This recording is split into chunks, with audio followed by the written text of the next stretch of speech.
Welcome to Awesome Movie Year, the podcast where we take a look back at an awesome year for movies, which is every year. My name is Josh Bell, film critic and writer, and I'm here with my co-host. I'm Jason Harris, filmmaker, comedian, and I played Max Fisher in the Max Fisher Players adaptation of Rushmore, written, directed, and adapted by Max Fisher. Wow, now that's a meta, mind-bending reference right there. So this season of Awesome Movie Year is all about the films of 1999, and we're here at Jason's pick, which he just referenced. What is your pick, Jason? My pick is Rushmore, and I think, like I said, Josh, I'm just going to tap out and admit, no matter what the year is, if a Wes Anderson movie is out that year, I'll probably pick it as my pick. We know you hate Wes Anderson. I love him. Yeah, we both come together on Noah Baumbach. So how does that work? I don't know. We previously did talk about Wes Anderson's first film, Bottle Rocket, not as your pick, but as our first feature episode when we did our season on 1996. And I really disliked that movie. This one, not as much. Awesome. Yeah. That's great. That's an improvement. I think if we were advertising Rushmore, we could say Josh Bell, as your quote would be, I really dislike Bottle Rocket. This one, not as much. So. Yeah, that would really be a good selling point. I think that would work out really well. I mean, he needs it. He doesn't have like a following or anything. No, like that, not at all. Although at the time that this movie was made, I mean, as we talked about in our Bottle Rocket episode, that movie was not a hit, despite, getting that support from, was it James L. Brooks? And right. He was kind of a festival darling, Wes Anderson, with his short film, and got this chance to make this big, not big, but bigger feature debut that didn't really do very well. And so he wasn't like Wes Anderson yet at this point. This was just, he's a small filmmaker and here's his next film on a slightly larger scale. Yeah, but he had already been making fans. Obviously, like, you don't get Bill Murray if you're not, kind of don't have some type of reputation. But this is where he really becomes Wes Anderson. Yes, it is. And not only in terms of success, but also in terms of his style. Yeah. You can watch Bottle Rocket and there's not really all that much in that movie that's recognizably sort of Wes Anderson-y, other than the presence of the Wilsons. And I think the soundtrack and the way he uses music, but that there's a little more of a wildness to that one compared to the methodical nature of what we see going forward from it. Yeah, and that really starts a lot of that here. This movie was a success, not a massive one, but, for this kind of smallish independent film, it grossed $19.1 million worldwide on its budget of 9 to 10 million. Not an exact estimate there, but still, I mean, that's like twice its budget that it made. That's pretty good. It could have been $9,371,456, or it could have been $9,800,880.51. Thank you for making up those numbers, Jason. That's both between 9 and 10 yes, million. it is. Good work on the math there, which we're not usually all that good at here. Well, Josh, I'm not the only one who can solve equations, much like Max Fisher in his head at the beginning. Yeah, in his dreams. He can't actually solve equations, though. Only imagine that he can. And this was a very well-regarded film. It won 2 awards at the Independent Spirit Awards for Best Director for Wes Anderson and Best Supporting Actor for Bill Murray, who was also nominated for a Golden Globe for Best Supporting Actor. It premiered at the Toronto Film Festival in 1998 and was released in a very limited capacity in December 1998 in order to be eligible for awards. So obviously a movie that the studio thought would be a good candidate for awards, and was to some degree, and then was released in wide release later in 1999. Has he won anything yet? An Oscar? Maybe for Grand Budapest writing or anything? I don't know. I think he's been nominated for Grand Budapest. I'm not sure, but he definitely has not won a Best Director Oscar. No, I know that. And or a Best Picture or anything. But honestly, like, he probably shouldn't, because this is like so far outside of like what the Oscars would go for. Like, who wants to win that award if this is what you're making? He hasn't won, but he's been nominated for Royal Tenenbaum, Fantastic Mr. Fox, Moonrise Kingdom, Grand Budapest Hotel, and Isle of Dogs. For screenplay? It's either screenplay, director, or animated feature, obviously. Wow. Okay. What was the director one? Grand Budapest. Yeah.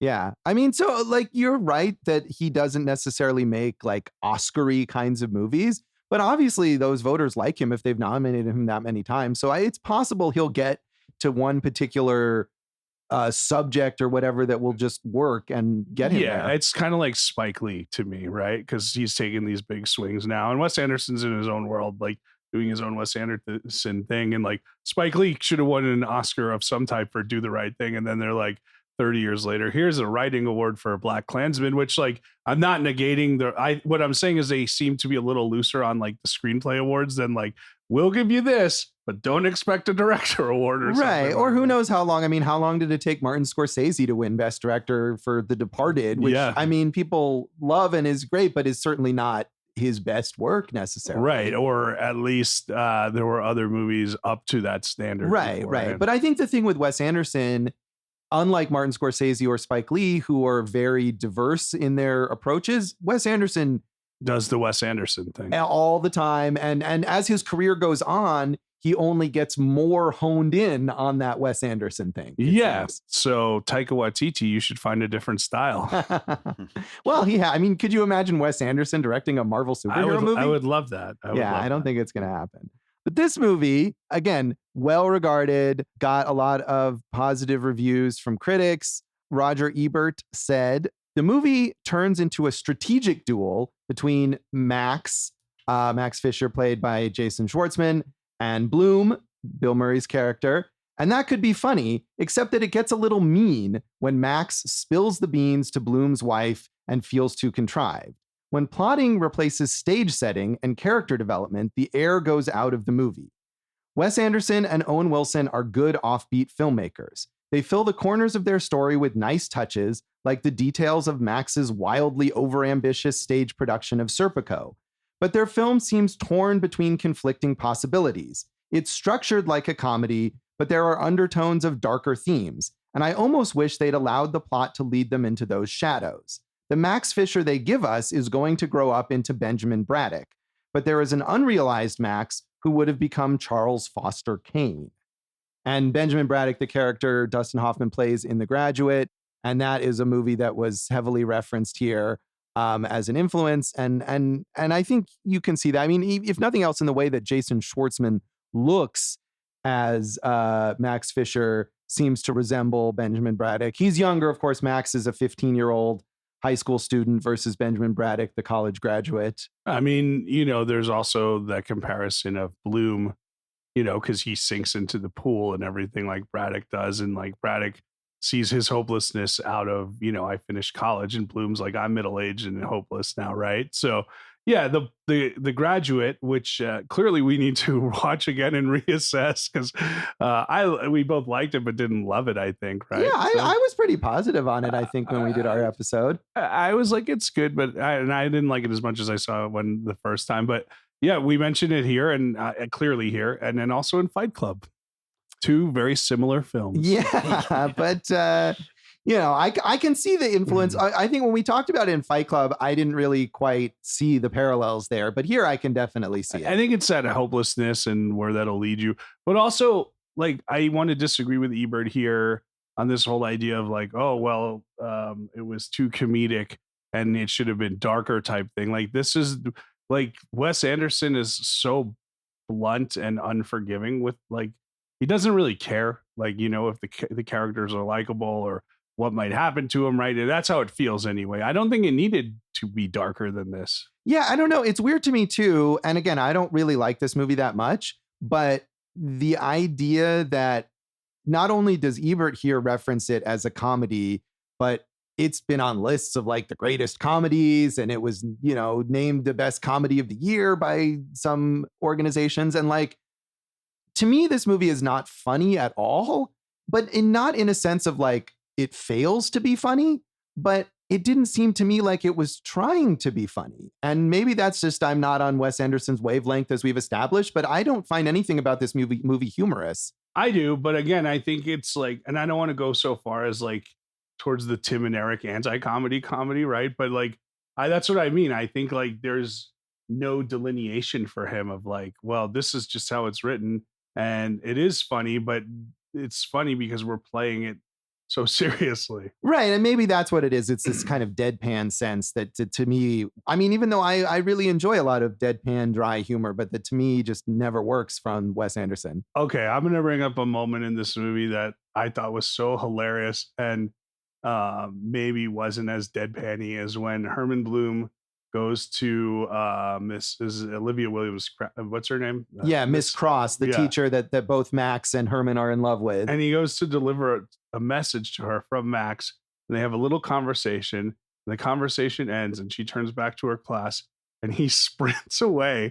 And I'm wondering, like, you know, we've never seen him really move fast. Why is he running so fast in the opposite direction? And it's almost a non sequitur to me, but like I laughed a lot at that moment. Yeah. I mean, obviously he's an awkward guy. You know, he may be middle-aged and rich, but he's clearly just as insecure and awkward as 15-year-old Max is. And so that's maybe his kind of response to, oh, I just talked to a pretty woman. That I'm now, excited about. Yeah. Right. And now I can't handle it and I have to run away. So Janet Maslin in the New York Times was more effusive than Ebert was. She said, while the film embroils Max and the mogul, that's Bloom, in pursuit of the same beautiful teacher played by Olivia Williams, it's a particular treat for its skewed, hilarious memories of a cutthroat boyhood.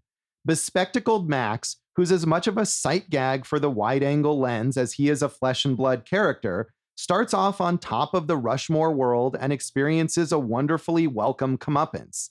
He's meant to be mellowing along the way, but Rushmore wouldn't dare turn sentimental about that.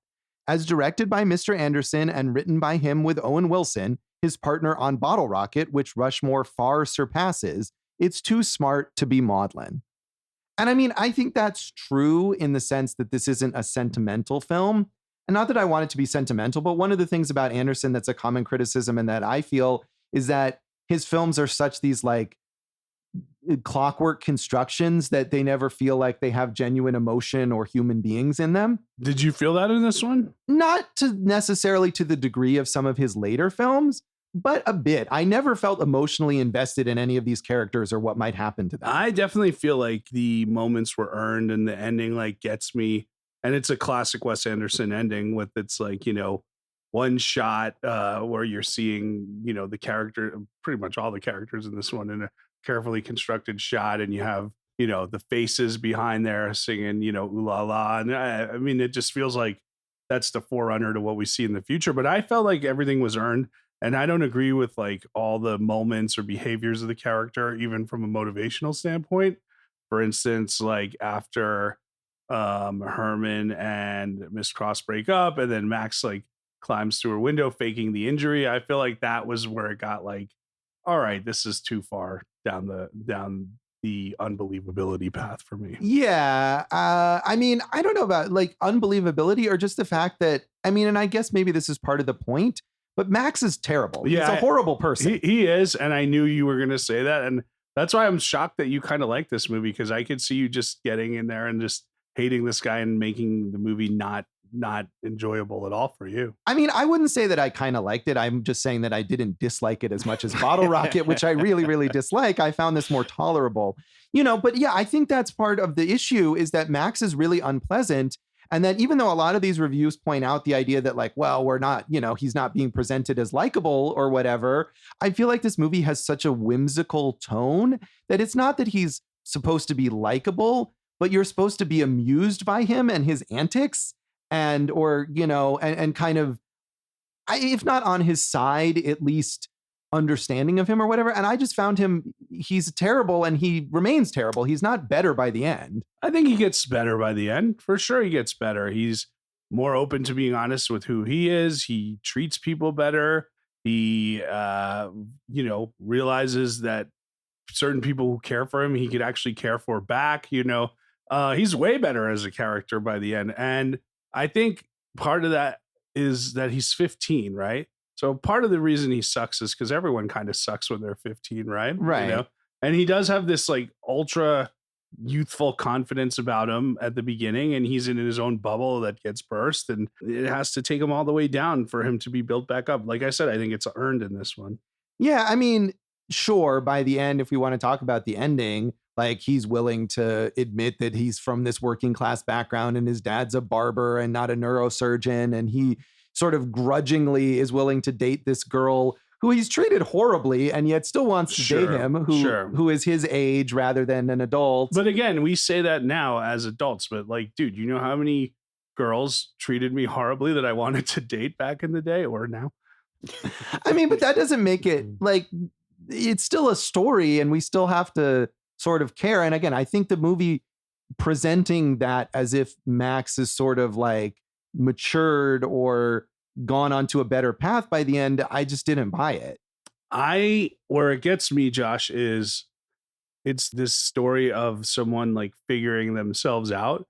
And as much as I agree with you that he is horrible and like, but like, I do like the whimsy and like the ambition of him and that whole idea of figuring himself out and being kind of like unable to figure out how love works, like is still relatable. And, the soundtrack just takes it to the next level for me. Yeah, we talked about the soundtrack element in Bottle Rocket, and it just doesn't. It doesn't work for. It's like you're wrong, man. The song. It's not that the songs are bad. It's just this relentless series of needle drops that stand in for anything emotionally engaging and don't really fit to me. Wrong. They heighten the emotional engagement. Dave, want to chime in? Well, I lean more towards Jason on this one, but at the same time, I do think that some of the things that people don't like about Wes Anderson are really amped up in this. And I think that those needle drops are a part of that. I could see how it would be off-putting for some people. It's not that it's off-putting. I just feel like it's ineffective and it's just relentless too. But for a more positive take, Lisa Schwartzbaum in Entertainment Weekly loved this movie. She said, Anderson, who wrote Rushmore with Owen Wilson, as he did his previous oddball gem, 1996's Bottle Rocket, is blessed with a vivid sense of humor and an artistic integrity unlike those of any other American filmmaker working today. Although there's something essentially hilarious about self-serious blue-blazered Max, and for that matter, something unnervingly funny about Bloom's clinical unhappiness, the filmmaker treats eccentricity with the dignity such individualism deserves. No winking, no snickering, no egotistical elbow nudges to even like the boy. And I don't know if dignity is the right word for how the approach in this film, Jason. What word would you use? I don't know, but dignity just doesn't seem... I mean, I guess what she's saying is that it doesn't become crass. It's not some sort of lowbrow comedy, and that's true. And it doesn't become sentimental the other way. So, like, right. I think like it plays it as it lays. Yeah, I mean, I think to me it just plays it with this sort of dryness that gives you nothing. And I mean, to me, that dryness is hilarious. Like, again, another example where Bloom's on the phone and he's talking to Max, and he walks by the kid's playing basketball and he blocks that kid's shot. That's hilarious to me, Josh. Yeah. And there's no reason for that to be in the movie. Right. I mean, the reason is theoretically we're seeing, again, how Bloom is sort of immature and petty and, hasn't grown up. I mean, you could look at it that way. As someone who's picked up my child from camp and blocked a different kid's shot, I look at it more of like a teaching moment here, okay? You got to get the ball back and you got to try again. And the kid whose shot I blocked, you know what he did? He put his head down and Charlie Brown sad walked away. And guess what? I don't think he's got a future in basketball. I don't think this is a story that you should be telling people. You should be ashamed of this. Why? I walked in and he shot and I blocked it. You made deliberately made a kid upset. And I deliberately blocked his shot. The intention was not to make him upset. It was to realize there are obstacles to overcome. That was not your intention. And then when he walked away, I said, no. It would be funny. I said, no. Come on, get the ball and try again. No, you know how much it was funny. You know how much I hate children, and even I'm like, this was the wrong thing for you to do in this moment. Well, Josh, you're not going to get any better playing against people who are worse than you. So instead, you should play an adult who is like much taller and bigger, and he had all day to play the other kids. All right, well, let's move on from this. Okay. I assume since you love this movie, did you see this when it first came out? Yeah, I saw it with a girl I was dating in college, and we're not going to get into a Josh Bell type story here, but I remember we both really, really loved it, and I was like, yeah, this could work out. And then it didn't work out. That was on me. That one's my fault, guys. But Yeah, I love this movie. I think it might have been like when it came out, like one of my favorite movies ever, like immediately, and to the point where I wouldn't watch it again because it was like a perfect memory. And Josh, I also remember another friend and I, we used to joke around about having the Rushmore test, where like you would take a date and see Rushmore, and then if your date didn't like it, that's not someone you should be dating. I guess we're not going to date then. Well, that's the end of that 20-year pursuit. I also saw this in college, although not in the theater. And, because my experience was I had seen Bottle Rocket on your recommendation. Yeah, I hold strong on that. I know that you do, but I had disliked that so much and had been, recommended it because you were not the only one, certainly, who thought it was great. I think when Rushmore came out and people were talking about how great it was, I thought, I'm not going to like this. And I had a friend in college who just really loved it. And at one point, I don't know why exactly, but we're hanging out and it's like, let's watch Rushmore. And he'd already seen it and wanted me to watch it. And so we watched it. And I wasn't crazy about it, but I didn't hate it. Did you punch him? No, I did not punch him. All right. It was, it was a perfectly pleasant time. Well, that's good. Yeah, I don't remember having that sort of strong reaction like with Bottle Rocket of Jason, what have you done? Why did you put me through this? But I just kind of came away from it like, it wasn't for me. To me, when we talk about like Clerks, Swingers, like those movies, and those are like the movies that made me want to be a filmmaker. If I was a few years younger, this would have been the movie that would have made me want to be a filmmaker. And I'm sure that was the case for a lot of people who saw it. Clearly, because so many people have ripped off his style. Yes. So, Dave, did you see this when it first came out? I did. I saw it in the theater with my parents. Did your parents like it? They loved it. I All remember right. they were dying laughing. I loved it immediately too, and I think it was the first movie we saw as a family in Las Vegas when we moved here. Seems weird. There's no nudity or it's anything. not that bad on the scale of things they made me watch. Yeah, that's what I don't understand. Not inappropriate at all, really. Yeah, that's what doesn't make sense to me. No, not at all. So, any other background here you want to mention on this film, Jason? I mean, the Max Fisher character is kind of an amalgamation of Wes Anderson and Owen Wilson, and doesn't make me feel positive about them as people. Doesn't it? Isn't it awesome that Wes Anderson would try to make these like type of plays, stage productions as a kid? You know? Yeah. That's pretty cool. He did like a Star Wars play, and that's fun. And he said at the time of that play, it's difficult to mount that, especially with the limitations of an elementary school production. But I feel like that's the type of thing where like he's both experienced it and completely removed from it, and that's what you get from a Wes Anderson movie, Yeah. And they used their old school there to fill in for Rushmore, so that's cool.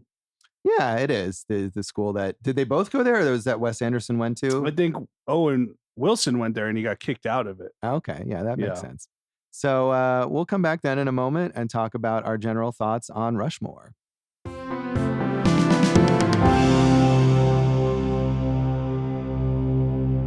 Welcome back to Awesome Movie Year. In this episode of our season on the films of 1999, we're talking about Jason's pick, Rushmore.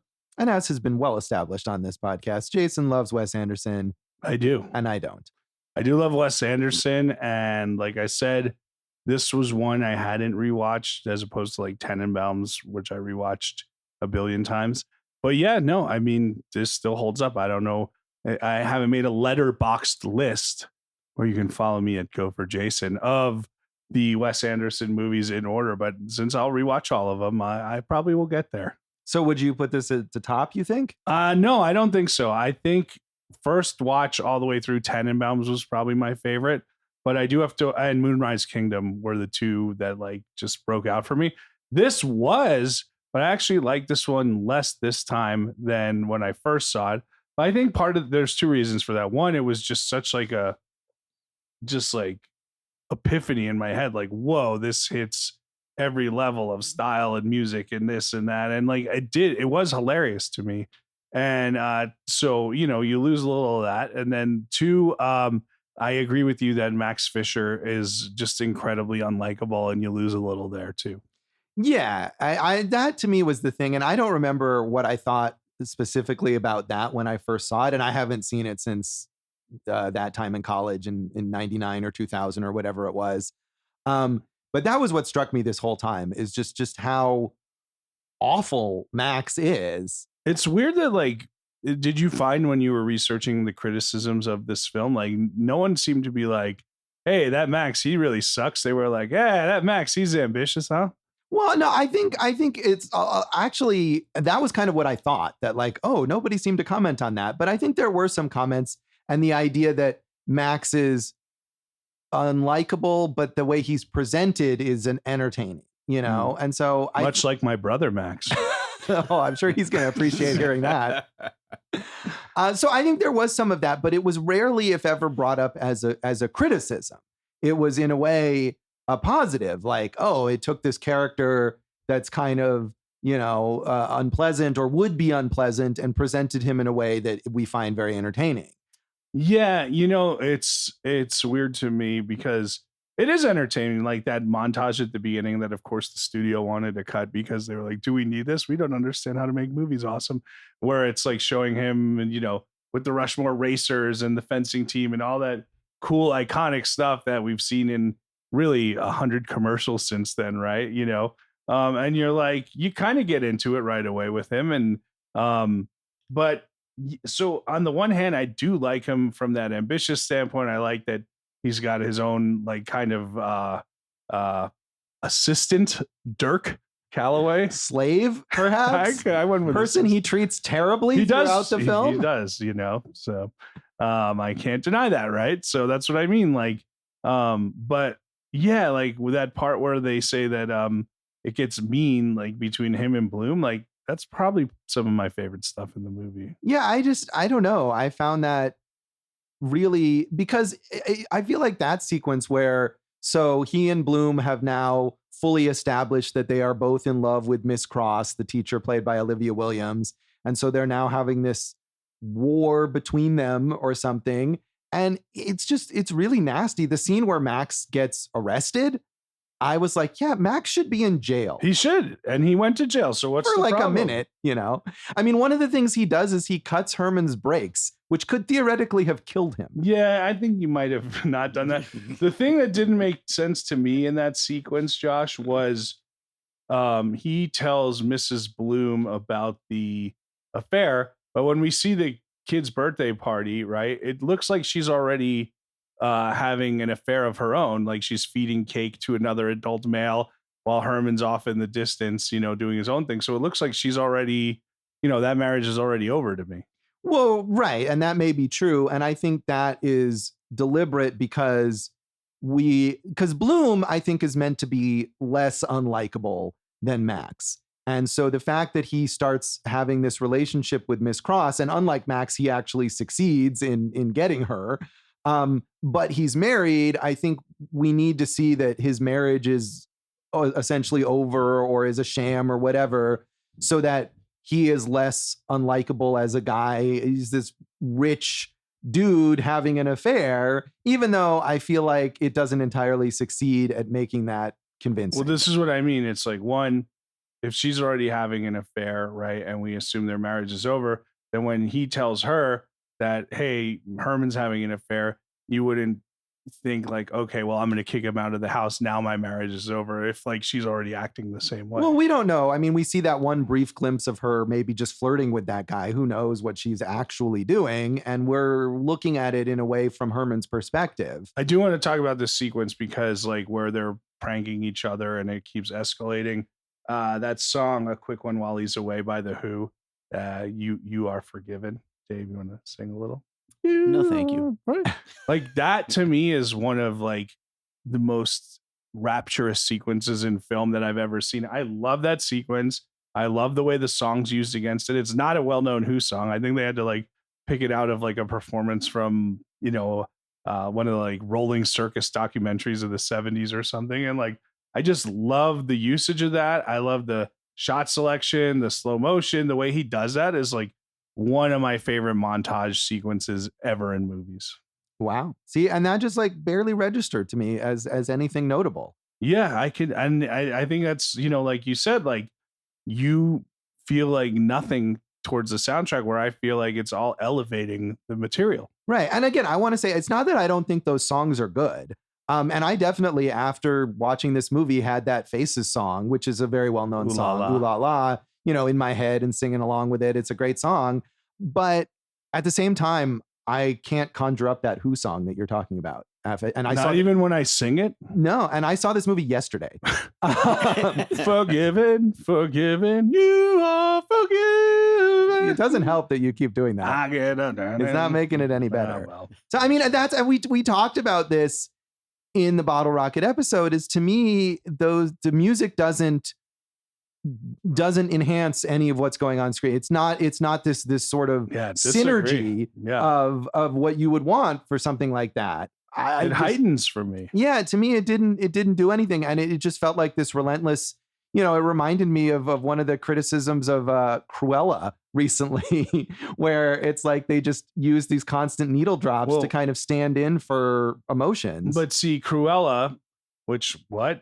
Why are we talking about this? Like that? I mean, because that was a criticism of that movie. I mean, that movie was all costume and all music. Like, not to say that there weren't costumes and music in here, but I feel like this one had actual story elements to get you to the next level. Yeah, and I feel like there isn't much. And Wes Anderson's movies in general, or a lot of them, are all costume and music and set design and stuff. And I feel like this Wes Anderson and Cruella are not that far off from each other. Disagree. I mean, to me, you're undervaluing the writing and the directing of his films, and like as in any good film, all the elements that you just mentioned should serve the purpose of maximizing the story, which I think it does. Right. No, you're right that should do that, and I don't feel like it does. Josh, here's something. Yes. When talking about the characters, the quote that I picked out was from Jonathan Rosenbaum in The Chicago Reader. You ever read The Chicago Reader? I mean, I've certainly read Jonathan Rosenbaum's work. Oh, look at this. He's a very famous film critic. Oh, ooh la la to you. He said that the film harbors a protective gallantry towards their characters, which at the same time is the film's greatest strength and weakness. I thought that was pretty insightful. Yeah, I think that's true. I think that the film is sort of like coddling Max and Bloom in disservice to Miss Cross, who is really sort of the victim of stalking and harassment in this film. Yeah. All right. Well, we know where you fall on this. No, I mean, no, it's the old argument of like, and that's what I told you when like Max climbs into the window and he fakes blood and it's like, he's trying to give her a kiss. It's like, dude, stop. Right. Yes. Well, but again, like this is all like, this is 99, right? So we go back to 89 and Say Anything, and John Cusack's holding a boombox. I mean, at least in like, Say Anything, they dated. Yeah, they dated, and they're the same age, and they're appropriate as love interests. Bloom and Cross were totally appropriate as love interests, don't you think? Well, he is married, as we've established. They're dude, come on. Are they married? They are married. In fact, yes, they are. But that marriage is de facto over. Yeah, but to approach her, and she doesn't know the intricacies. All she knows is that this is this older, rich, married guy who's pursuing her. So she could have said, "You're an older, rich, married guy, and I don't want to do that because you're married."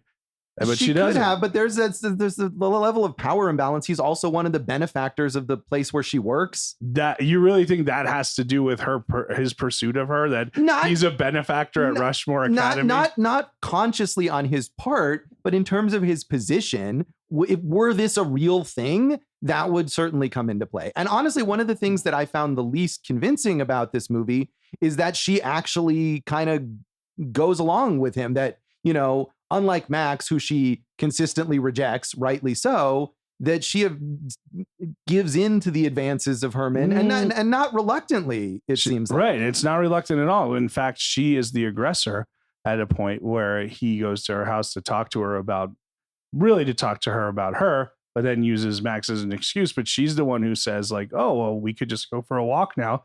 Like she's into it the whole time. And I think it builds to get there. Like you see him at the dinner.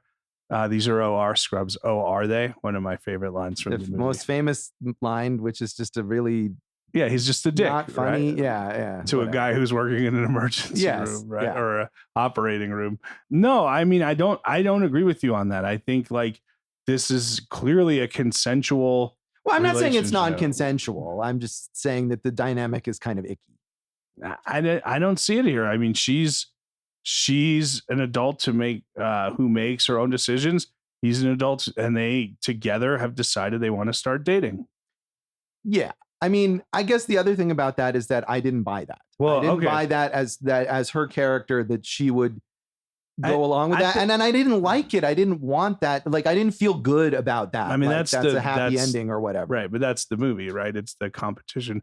But also, I'm going to disagree with you on like Bloom's advances on her, because like, you know, when they are in the hospital visiting Dr. Guggenheim, played by Brian Cox, also a funny scene when he wakes up. It's like, "Where you on, Fisher?" Right? You know, he says to Herman, like, you know, "How's Miss Cross?" And he goes, "I don't know. We broke up like 6 weeks ago and I haven't spoken to her since." So he's not stalking or doing anything. They had their romance and he gives it the space after they break up. Right. I mean, Max is the one who's really the stalker He and is. harasser. He Yes. is. Yes. I agree. He's also 15. But again, I feel like that doesn't excuse that. It doesn't excuse it, And but it- like I'm saying, like you could see at 15 not knowing, as opposed to if Herman did it, you'd be like, dude, you're an adult, you know this is improper behavior. Max, you're 15, you're caught up in love. We've seen this 1,000 times on film before. I get it. I think at a certain point, Max, by the time he climbs in that window with the fake injury, he knows what he's doing. And furthermore, even if you want to excuse Max as being immature and not understanding how damaging his behavior is, the movie excuses him.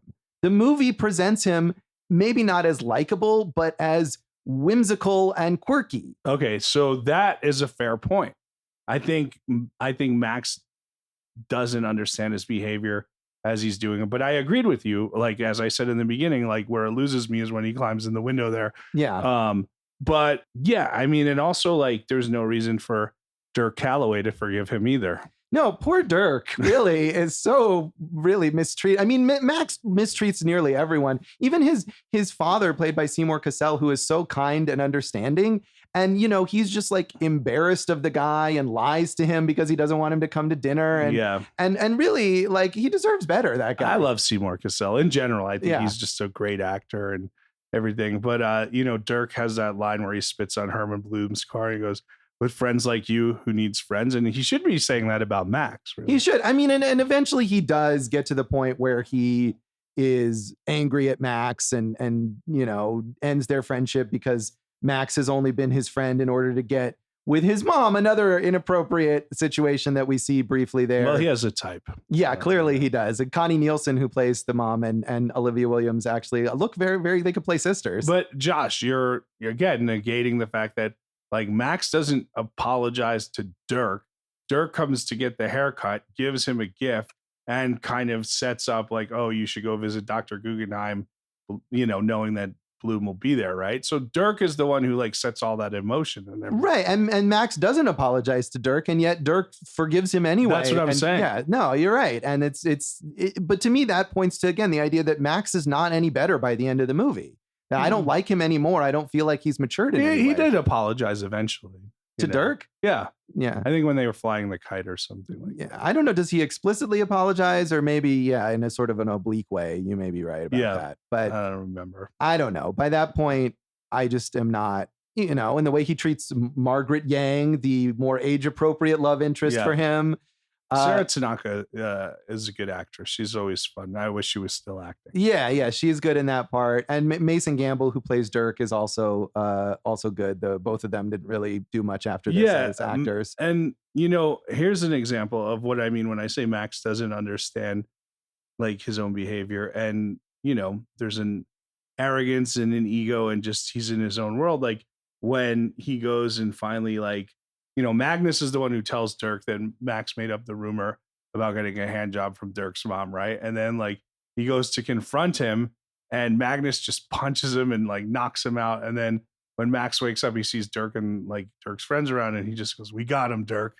And it's like, what? How did, you know? So. Right. He still thinks that he's the righteous one, that he's the one who's morally superior to, not that Angus or whatever Magnus, sorry, the big Scottish guy is a good guy. I mean, he's clearly a bully. But again, like, okay, look, yeah, again, like without defending them, like they're all mixed up high school kids, Josh. Yeah.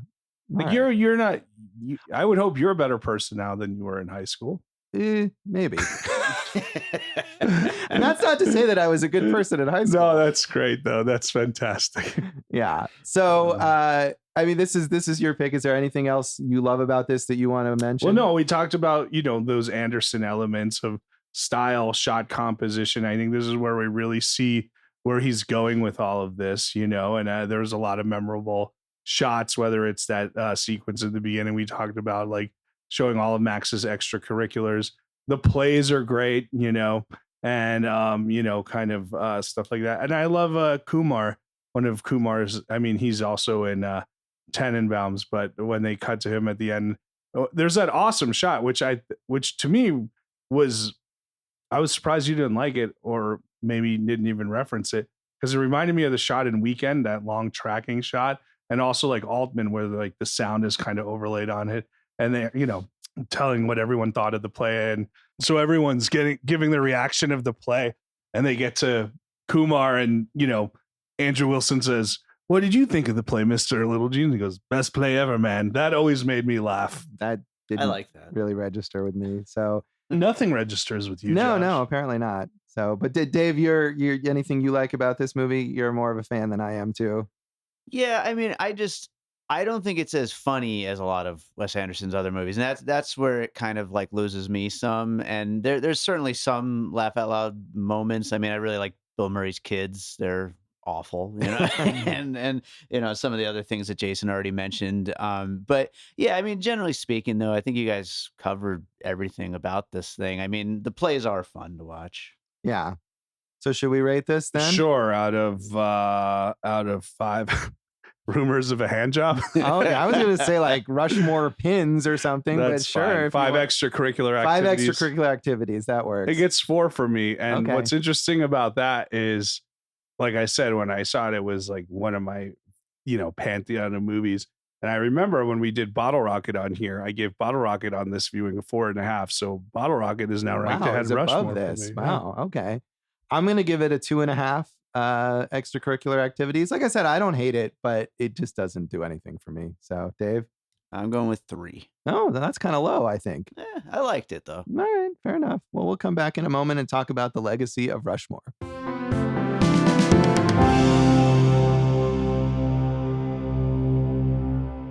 Welcome back to Awesome Movie Year. In this episode of our season on the films of 1999, we've been talking about Jason's pick, Rushmore. And I mean, legacy-wise, we mentioned this as sort of the beginning of the noted Wes Anderson style, far more than Bottle Rocket. You can see a lot of stylistic things here for him in the future. Right. And I think it keeps honing in or homing in. I never get that one right.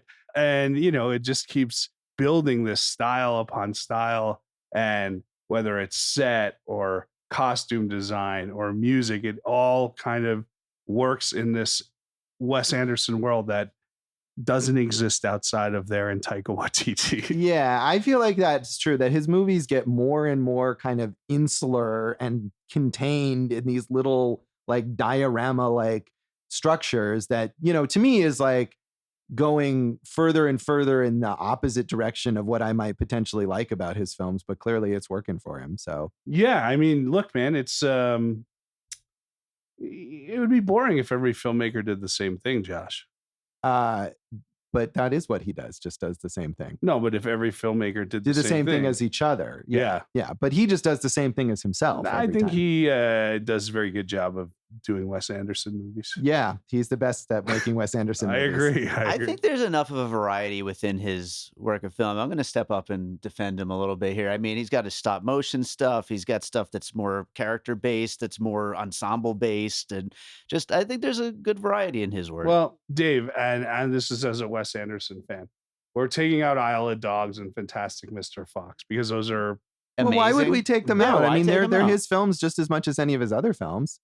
okay, but I'm telling you, but like, would you say that someone's animated hand-drawn film is the same as someone's live-action film? I mean, if it's from the same director, then why would you discount it? I mean, Tim Burton has made animated films, and those are clearly within sort of the continuum of his work. Or we talk about Brad Bird as another director who's made notable animated and live action films. I mean, it's not common for directors to move between those two, but if it happens, like, I don't see why you have to discount it. Okay, we'll put him back in, Dave. Thank you. But even if you want to put it back in, those are ensemble casts Mhm. and go heavily on set music cues and all the Sure. stuff that we've talked about. But I like all that stuff. Yeah. Yeah, I mean, we haven't yet at this point seen his new film, The French Dispatch, which I think will be out by the time this comes out. Woohoo, as they say in Is France. that a French woohoo? Sure. Another thing, of course, that Wes Anderson does is work with a lot of the same actors. I love that. It's like his own company. And yeah, I generally enjoy that when directors do that. This movie was his first time working with both Bill Murray and Jason Schwartzman, but both of them worked with him again and again. Bill Murray has been in every Wes Anderson movie since this, and Jason Schwartzman in most of them. He wasn't in The Royal Tenenbaums or The Life Aquatic. He's also worked as a co-writer with Wes Anderson, I believe, Jason Schwartzman. So clearly they all work very, very well together. Yeah. What's a good story about this is, so, like you said, they had a budget between 9 and 10 million. I don't want to get into specifics. Yeah. But they wanted to do a shot where I think Bloom and Schwartzman were in like a helicopter, maybe scouting where they built the aquarium or whatnot. And I'm guessing they would have had Max fly the helicopter, which would have been fun. But the studio was like, well, do you really need this? Like, it's an expensive shot, and they wouldn't give him the money to do it.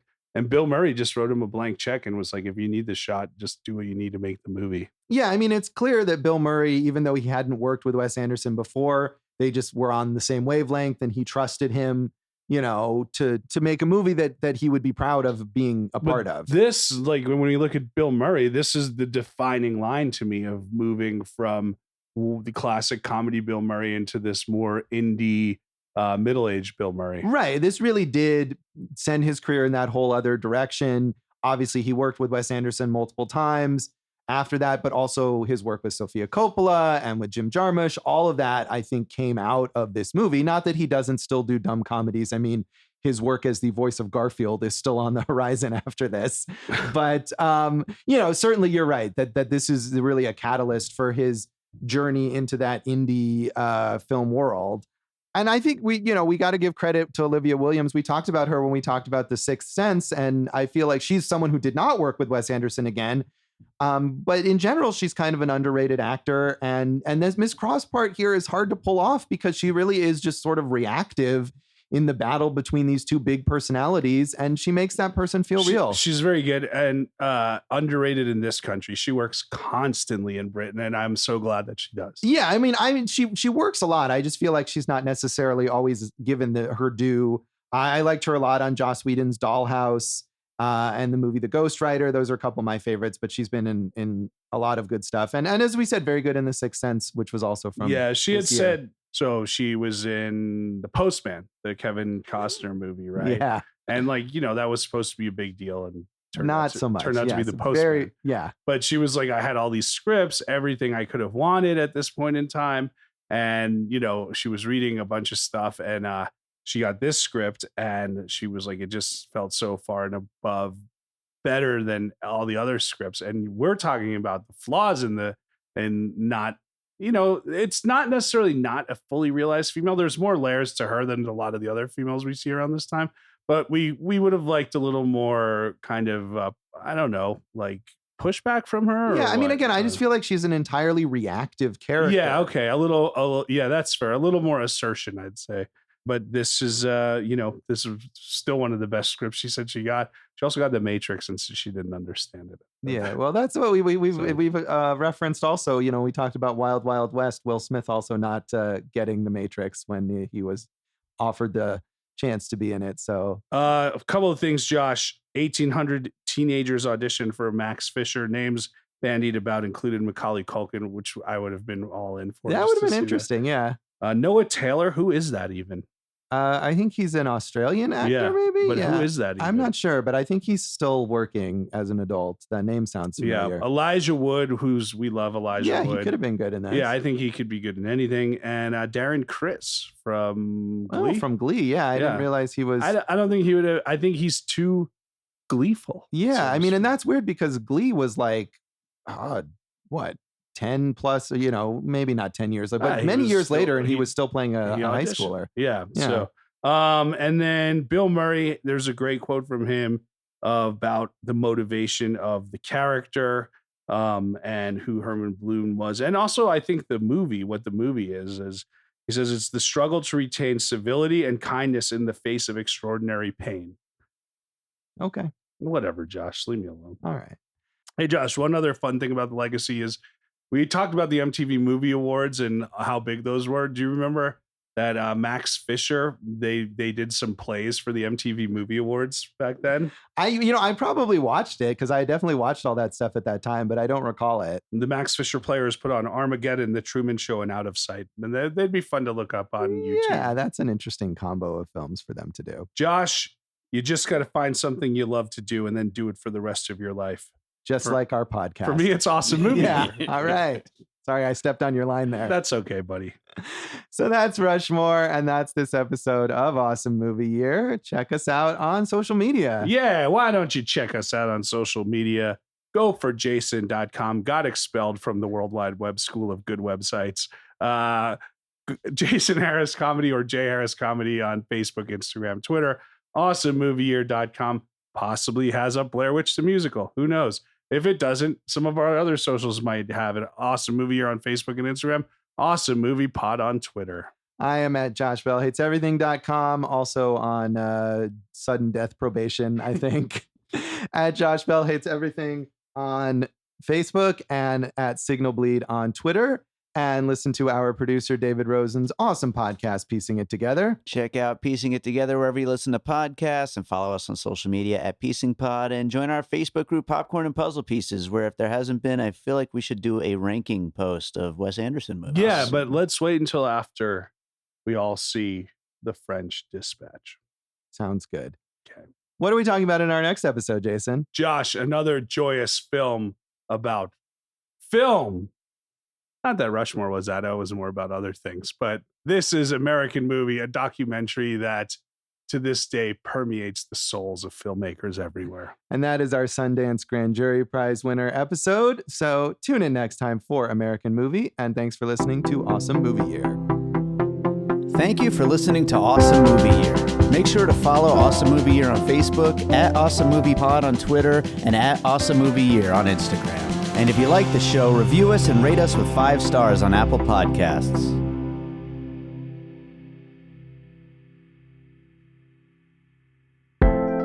An All Points West production, produced by David Rosen in Las Vegas. What are we talking about in our next episode, Jason? I don't know, Josh. It's it's American Movie, isn't it? Oh shit, I should have looked that up. Let me double check. Yeah.